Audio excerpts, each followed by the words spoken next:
What do I think about the Comic-Con? I think it's amazing that they can manage so many people. I think it's all about like crowd management. I think it's great. It's a great place. Well, it's funny how it's grown. Now you see major studios here giving lots and lots of presentations. They didn't always give a rat's ass about the Comic-Con. The Comic-Con got really big and they went, hey, what about that Comic-Con in San Diego? 10 years ago, they were like, oh, that stupid Comic-Con. So it's funny how things change based on popularity. That was actor Bruce Campbell making his first Comic-Con appearance in, I believe, 2006. This past weekend, the Pop Culture Convention celebrated its 50th show, and I celebrated my 41st.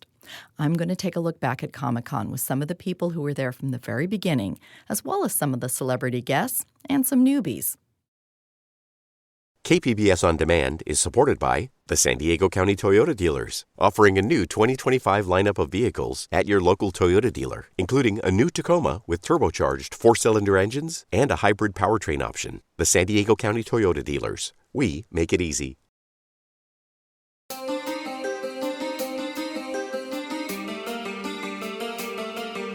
Welcome back to another edition of listener-supported KPBS Cinema Junkie podcast. I'm Beth Accomando.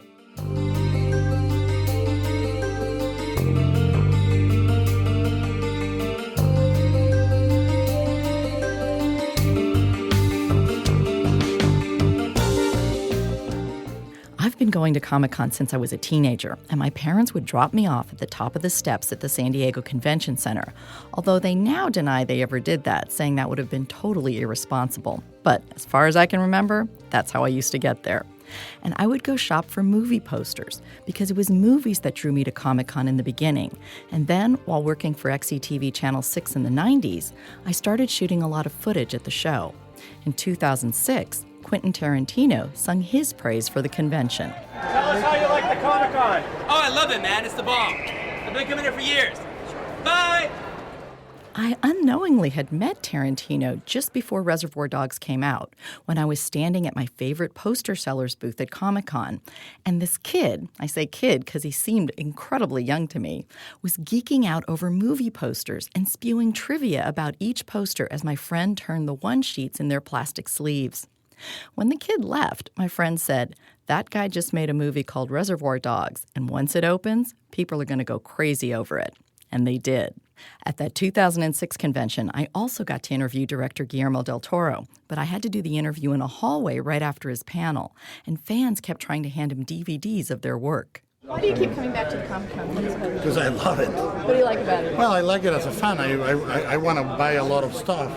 I want to buy toys. I want to buy posters. I want to buy everything. I mean, I'm a collector. So I come back first as a fun thing to do. And second one, because I really just know a lot of people in the crowd that I like. Do you like the contact you get with the fans here? Yeah, very much. Is that different from other places? I think that in comic book conventions you get to see people that really love the medium and that they don't understand it just casually. So it's different from, say, a premiere or this or that, where it's more Hollywood or more film-oriented. This is more hardcore comics. And I see you've been collecting a lot of films and stuff from people. Do you take them home and watch them? Yes. It takes a long time, but I watch them. And what are you looking for? Are you looking for anything particular on the floor here? No, what I'm looking for is a little free time. And if I find it, I'll look around. But I haven't had a chance to even look anywhere. Do you like the way that the Comic-Con is so based around real comic book fans as opposed to... Yeah. I think that it has become more multimedia over the years, and that's perfectly legit because that's what's happening with the business of comic books. They are slowly mutating into more media events. I mean, I think that sadly or not, the publishing industry is in real trouble.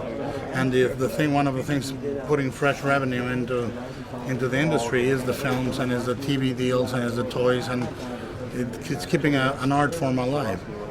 And do you get kind of energized by interacting with fans like this? I get both ends. I get energized and then I come home and collapse on bed. Okay, well thanks very much. Thank you. Una foto rápido. Okay. Yes, Guillermo Power. As we walked away, Del Toro turned to his assistant and asked where his treasures were, and he was referring to the DVDs fans had given him.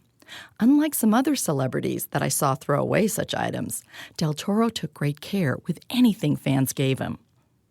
While recording panels in Hall H, I got to hear Sam Raimi give the best filmmaking advice ever to a fan. My advice to a young filmmaker is to make a movie every week in Super 8 or high def, write every night, and every weekend shoot for 2 days and work with actors, work with a little 1,000-watt lighting kit, set up your shots, get a tripod, shoot a little scene, work with the actors, cut those scenes together, and then the next weekend have worked on it with sound and looping and put some music to it. It can all be done for nothing nowadays with the computer.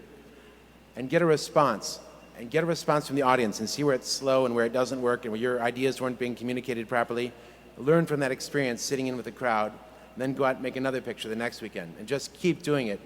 Make films, no matter what anybody says, and you'll be a filmmaker. Comic-Con has grown exponentially in the decades I've been attending. At my first convention, I remember walking in and being able to see the entire dealer's room from where I stood.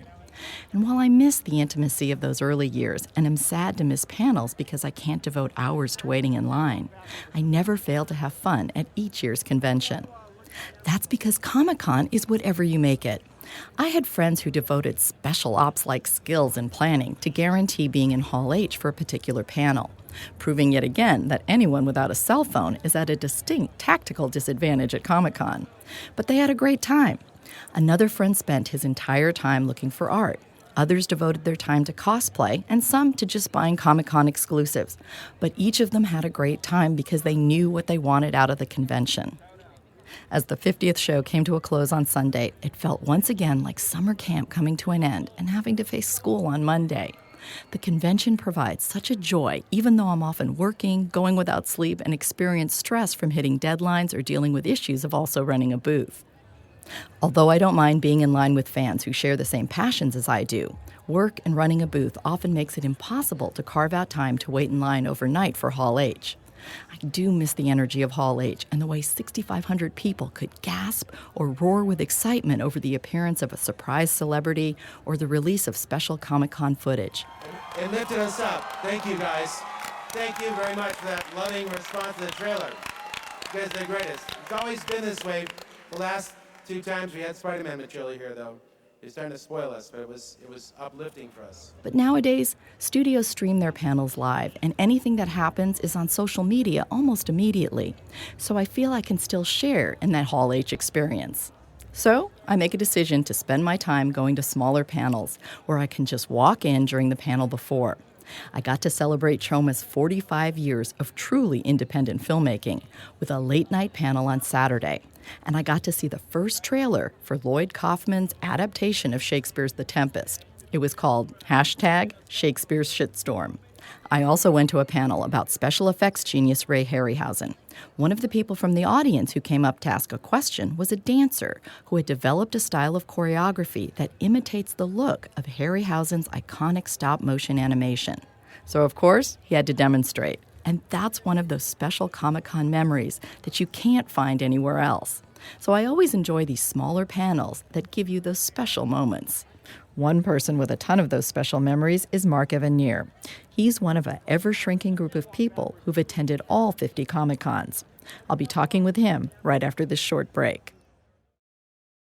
KPBS On Demand is supported by the San Diego County Toyota dealers, presenting the new 2025 Camry with refined design and performance. Visit your local Toyota dealer to learn more about all the features the new 2025 Camry offers. The San Diego County Toyota dealers. We make it easy. Mark Evanier is always hosting a ton of panels, including the brilliant Quick Draw. I asked him what he remembered about the first Comic-Con. This is my 50th Comic-Con, San Diego. I've been to all of them. I can't figure out why. Maybe it's all the fun people. Maybe it's all the exciting stuff around here. I went to the first one in 1970. We were in the basement of the U.S. Grant Hotel, which was undergoing construction. So everybody is walking on painter's papers, and there's plywood walls to navigate. And we had 300 people there, and we thought that was astounding. Now there's 300 people ahead of you in line for the men's room. And what is fascinating about this thing to me is every place you look, someone has made something. Someone has published a book, someone has done a drawing, someone has written something, someone's made a costume, someone has sculpted a famous president out of Lego blocks, whatever it is. And it's just amazing to be around all this creativity.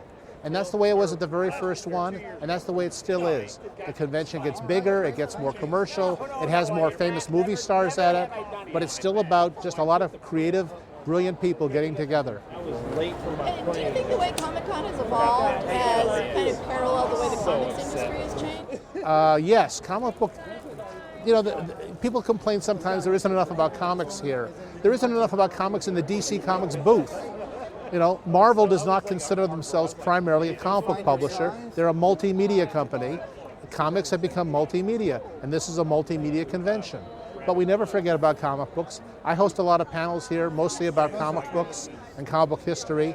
We're doing less about comic book history because as the years go by, the founders of the industry just keep dying on us. You'd think they'd have the decency to stick around as long as we wanted them to. But we've run out of those pioneers to a certain extent, but there's plenty more history to cover, and there's plenty more to say about the books, and there's never been more diversity in comic books of subject matter and topics and audience appeal than there is right now. So it's a very exciting time. Cartoonist Scott Shaw is another person with 50 conventions under his belt. I grew up in San Diego, although I was born in New York City, but I consider myself a San Diegan. And I was one of the kids that started Comic-Con in San Diego in 1970 was our first one-day one, which doesn't really get acknowledged, but the three-day one was the same year later in August. But I was one of the kids that helped start it back in '68. What led you to do this? Well, I'm a professional cartoonist, and therefore I was an aspiring cartoonist. And a lot of my friends in high school were also aspiring creators or scientists. I went to Crawford High School here in San Diego, and we had a lot of nerds. So many that nobody beat up on us. We really kind of stood up for ourselves. One was Greg Bear, the science fiction author, Roger Friedman, the scientist, John Pound, the illustrator, and myself. And we all wound up doing what we wanted to do. But we were in a group that wound up, I kind of introduced them to another group who were all collectors and dealers of old comic books. We also collected comics, but we more wanted to write and draw comics or books or movies or whatever. So when the two got together, that's when it really took off. And before too long, we had our first convention, which was 300 people in the basement of the U.S. Grand Hotel downtown San Diego, which at the time was not nearly as nice as it is now. And yet, even they didn't want us because they felt, well, they were right. We were all a bunch of kids. And I think maybe a couple were adults, and a few of the dealers were adults. But for the most part, they didn't want us because we couldn't drink, so there wouldn't be a big bar tab. And even if we could drink, we wouldn't have cared. We wanted comic books, you know. Well, I worked in the business of why the con got so out of control, because I worked in advertising for many years as well as animation and comic books. And I think the problem is marketing now runs the world. Marketing is like the big bully that nobody really acknowledges. We don't have to be nervous about entertainment, but now we are. Oh, I missed the new Spider-Man movie. What's going to happen? And it's like people are almost made to feel like they're not cool if they're not taking in all of this stuff at once. It's impossible. And you know, we have a lot to pay attention to in reality right now, so even me, I'm kind of watching the news more than cartoon shows for the first time in my life. But it's changed, but there are more women here. That's the best part. And I'm not saying that from a lecturer's point of view. I never understood why there weren't as many women as men that were interested in this stuff until I got older and realized so much of the stuff is two guys and wearing their underwear on the outside punching each other. No wonder women aren't interested in it. But now there's so much other stuff, and women now are writing superhero stuff where they're not punching each other all the time. It's a real nice thing, because you used to see guys dragging their bored girlfriend around, Now you see women dragging their bored boyfriend around, which is just what I like to see. There was also a woman at that first convention, Jackie Estrada. She now works for Comic-Con and has written 2 books that showcase her decades of photos. And I'm one of a handful of people who've been to every single San Diego Comic-Con. I went to the very first one that was at the U.S. Grant in the basement in 1970, and there were supposedly around 300 people then. And I was a fan. I kept going back every year, and then around 1975 I got roped into volunteering, and over the years I had many different positions. I was handling PR, I was handling the Artist Alley, and I edited the souvenir book and the events guide many times, and since 1990 I've been the administrator of the Will Eisner Comic Industry Awards. The thing about Comic-Con is that it's always had multiple focuses. So this particular convention, I only went for one day for a few hours, but I saw Jack Kirby, who was the biggest name in comics. Then I saw Ray Bradbury, the biggest science fiction author. And then Forrest J. Ackerman, for everybody who's a monster fan, he had Famous Monsters of Filmland. There was a display of editorial cartoons from the Evening Tribune. There was a dealer's room where you could go in and buy old comics. So it was a variety of things for whatever your interest was as a fan. And in those days, there were not too many places for fans to get together. So this was something new and different for us here in San Diego. Comic-Con has definitely reflected the changes in comics industry over the years. Certainly back when I started, the main method of communication to fans was through fanzines, and so everything went through the mail. So there was no internet, there was no social media. There were professional magazines that you could subscribe to that might cover some of the topics you were interested in, but one of the reasons Comic-Con started was that a guy named Shel Dorf moved to San Diego and looked, and there were ads in comics from a guy named Richard Alf selling comics, and he lived in San Diego.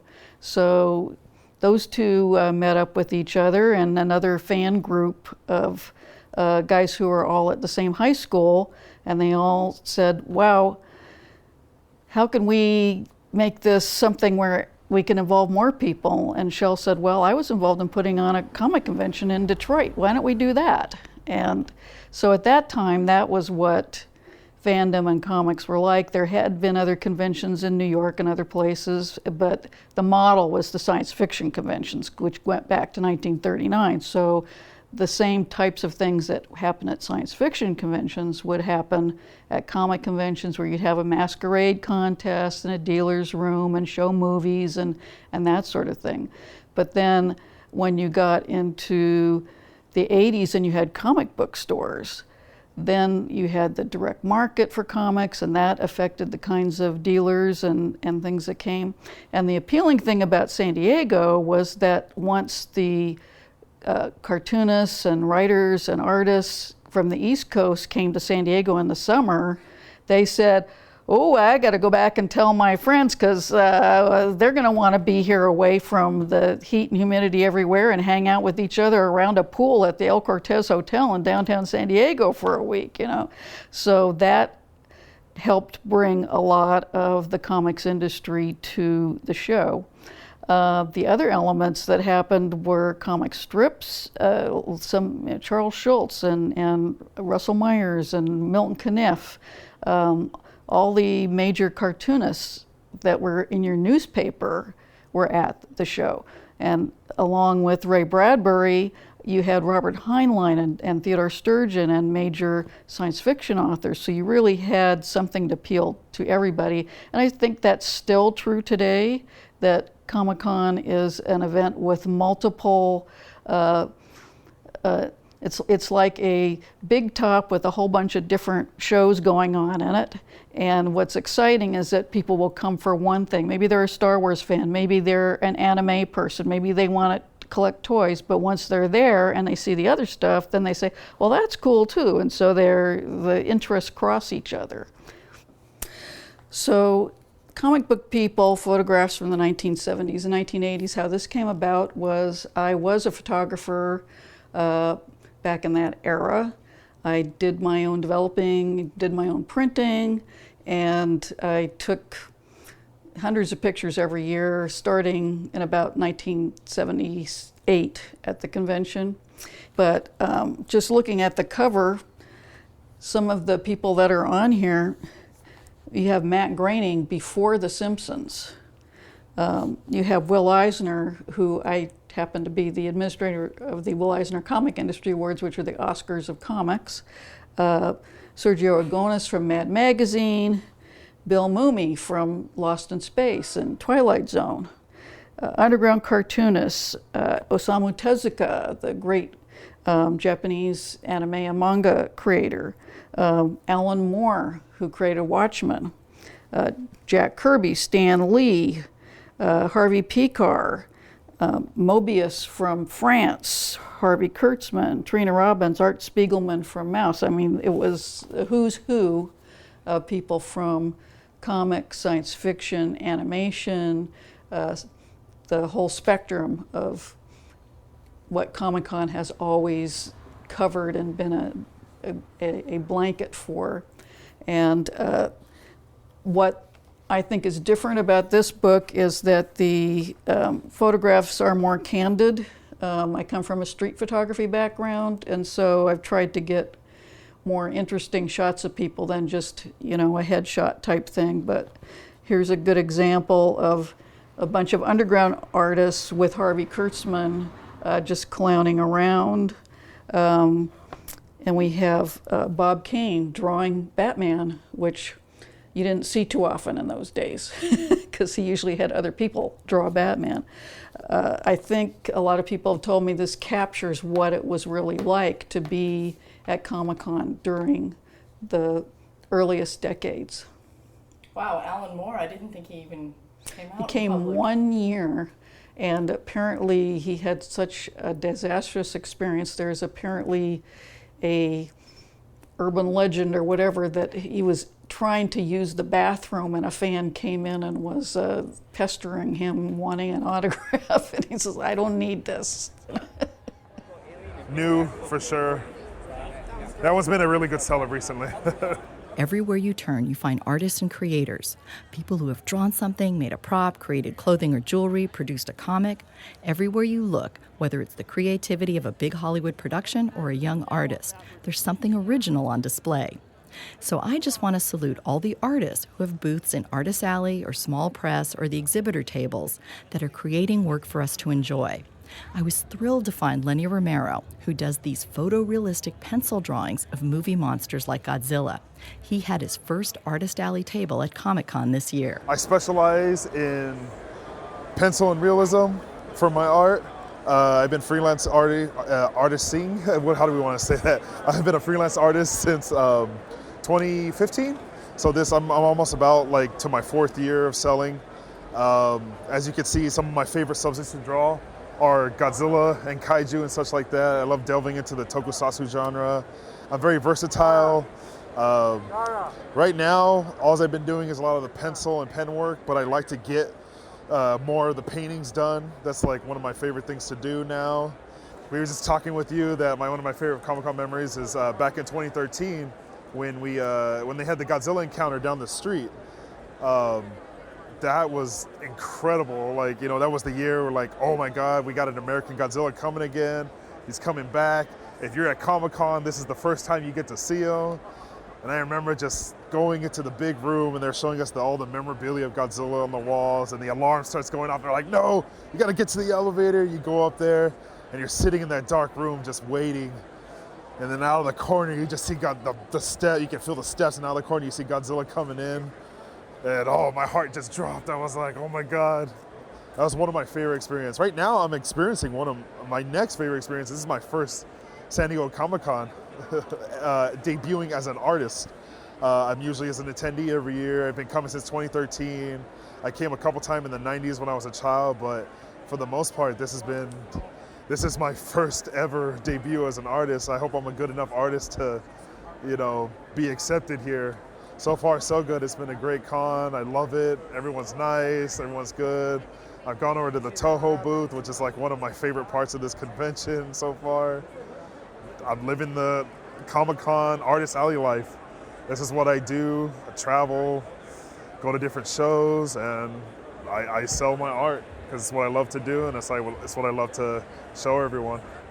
Little Vampires web comics creator Rebecca Hicks sold out of every magnet and plushie in her booth this year because her new location on the floor provided her with much improved foot traffic. She recalls her first convention. And this is my 26th total San Diego Comic-Con, but my very first Comic-Con, oh God, was that 1994? And I remember walking up to the door and buying a one-day pass.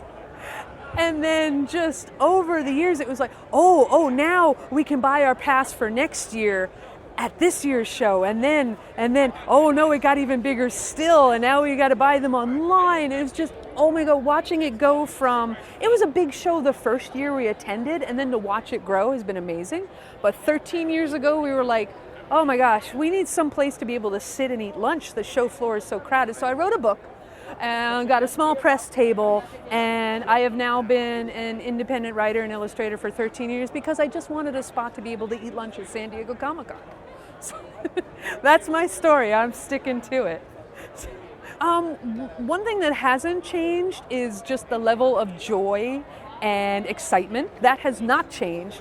But I'm just seeing a lot of people who may not have ever read a comic book before come to this show, but then they discover new comics. They discover independent comics or comics that are like, oh, I saw that movie, but I can pick up, oh, wow, I never knew there was Captain America that I could read as a comic book. So I've seen a lot more people who did not realize how broad this geek world that we live in, was. And then they come to Comic-Con and they discover, well, the history of these characters that they love on the screen. So I've noticed a lot more people that are discovering the awesomeness that it's like, I will be a little bit of a hipster geek right now, was stuff that we knew before it was cool.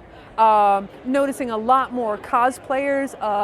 The audience is a lot more diverse than it ever used to be. Just age, color, just, I don't know. I think it's gotten more crowded, but more interesting. So those are the changes that I've noticed from behind my spot on the table where I just get to observe. I see all. Hi, I'm Eric Nakamura. I'm at the Giant Robot booth at San Diego Comic-Con, and this is my 26th year here. So my first year was in 1993, and I remember someone brought me here, and I remember I only had 2 hours of time. That was it. And I came inside, ran around, and was amazed at everything, mind blown. And I was just like suffering because it was only 2 hours of time, and I had to leave because I was down here for a job, but I didn't know anything about Comic-Con. And after that, I decided I can't miss another one, and I haven't, and here I am today.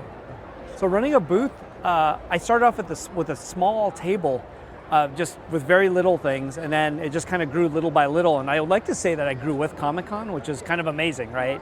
It's literally true, but running a booth is crazy. I mean, this was a lot mellower, a lot smaller, and it's become a beast. And I feel like even if it can't, I don't know if it's growing still, but I feel like it's still growing. And like it's one of those great, things that you look forward to every year. But at the same time, it's like, I don't know, it feels like the world revolves around it for 1 week. And that's kind of amazing, right? How do you do something where the world kind of pays attention to everything you do for 1 week, It doesn't happen too often. I think in the past there were maybe more kids, younger, like maybe more 18-year-olds. Maybe the price of the Comic-Con has made it different, so you have a different audience that comes. But I think that's kind of the difference. I see I want to say a more like professional crowd in a way, less spazzy people. I don't know if that makes sense, right? I feel like there was more spaz way back, and it's just now, a little more pro. And I feel like it's run more pro too, though. That's the difference too. Everything is kind of, it has to evolve with the times, and I feel like Comic-Con's done that really well. So for the most part, that's kind of what I see. But from inside, it's different than being outside of the booth. That's one thing to understand is when you're in a booth, you're protected. Outside, you're completely like, you're kind of, I don't know, I would say you're sort of stuck in this giant like horde, it's like a zombie horde or something. And inside I'm kind of like, I'm shielded, so it's nice. So, sometimes you can kind of tune out for a second and just take a few steps back, but otherwise, no, you're in there and it's kind of it's a wonderful craziness. My name is Joshua Gilliland. I'm one of the founders of the Legal Geeks blog and podcast, and this is our 5th Comic-Con.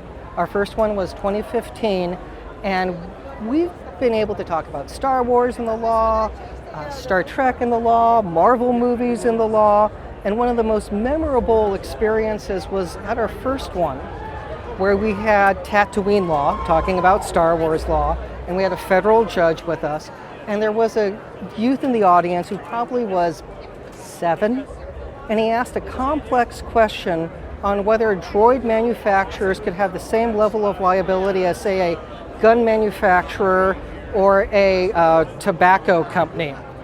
It was profound to hear a 7-year-old articulate something that legally complicated, and the federal judge answered the question, but it was just wicked cool to see how people care so much about the law. So I love being here. It's like the nerd Super Bowl, and I'm glad this is our 5th year. I'm Rick Andrioli. I'm author of Battle at the Comic Expo, and I attended my first Comic-Con back when I was 13 years old, so 5 years ago or something. No, back when we were at the Convention and Performing Arts Center up on C Street.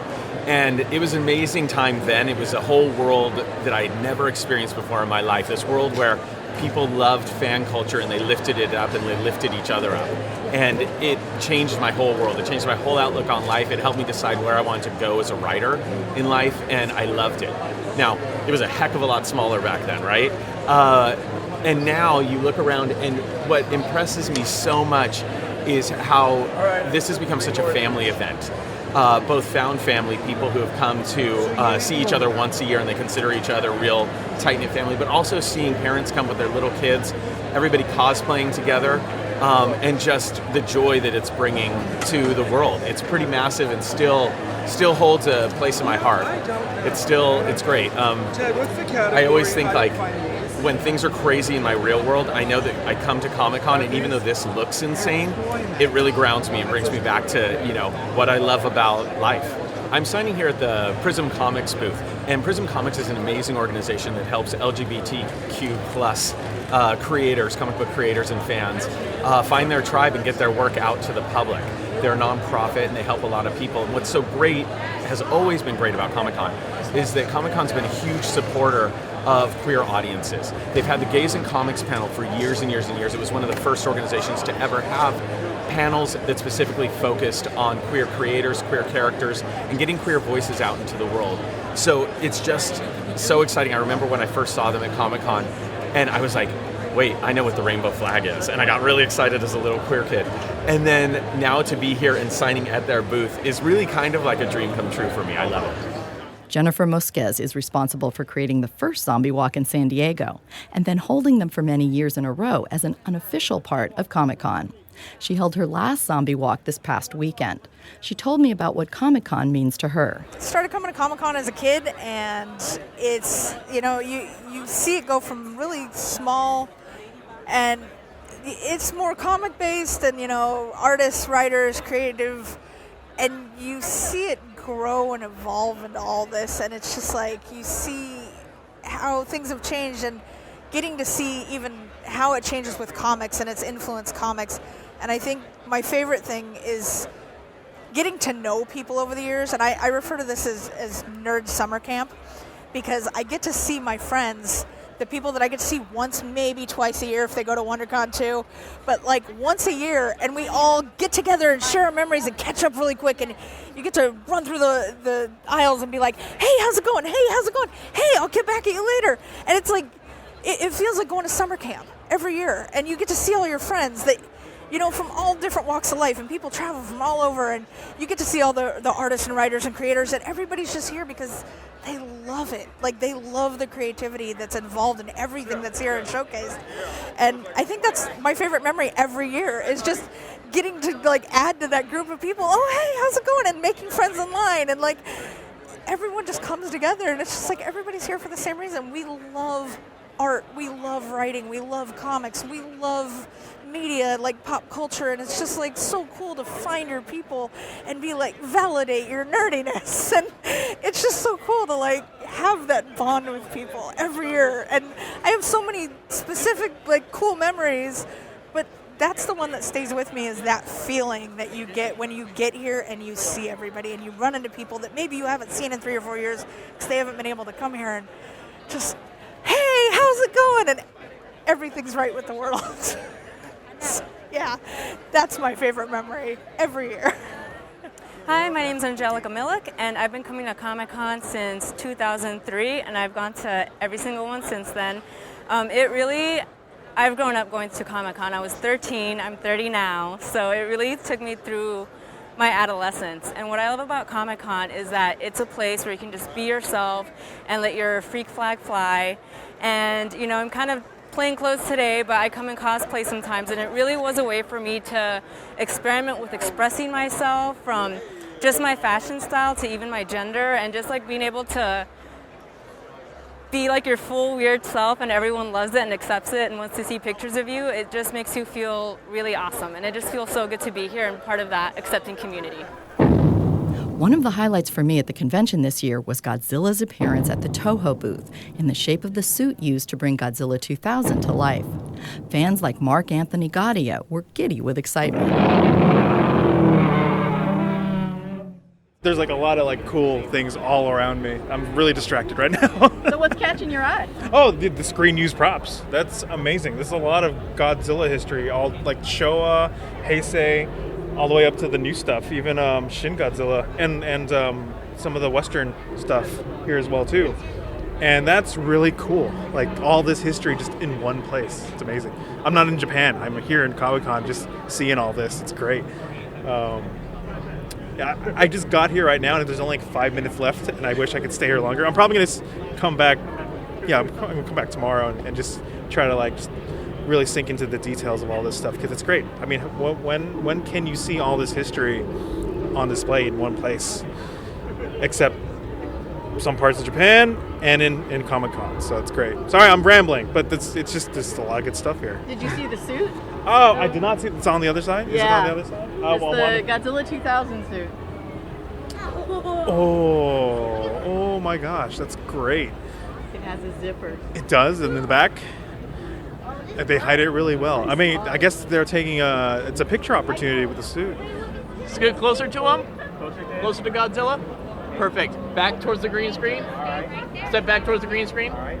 I like it. Here we go. 3, 2, 1. Now hold on 1 sec. I gotta make sure I got your good side. It looks perfect. You're great to go.